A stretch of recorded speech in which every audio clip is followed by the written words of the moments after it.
জামায়াতে ইসলামের কার্যক্রম দাওয়াতি কার্যক্রম চালাচ্ছি। এখন এমতাবস্থায় আওয়ামী লীগের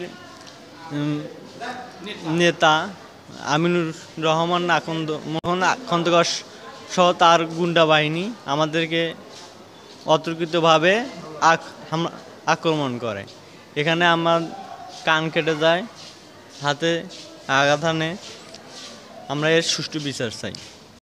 আমাদের সারা দেশব্যাপী পূর্ব ঘোষিত কার্যক্রম বাংলাদেশ জামায়াতে ইসলামের কার্যক্রম ডোর টু ডোর দাওয়াতি কার্যক্রম। এই কার্যক্রমে যখন চলাকালীন এ সময় হচ্ছে আওয়ামী লীগ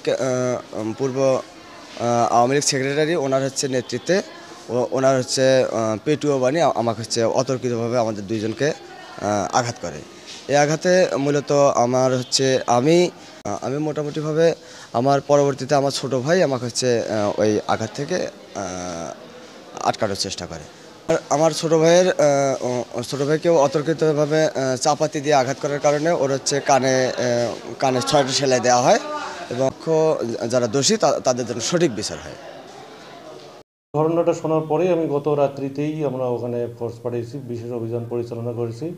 আমি একটু আগেই ওনাদের অভিযোগটা পেলাম। আমার মামলা রুজু প্রক্রিয়াধীন আছে এবং আমরা তৎপর আছি আসামি গ্রেপ্তারের জন্য।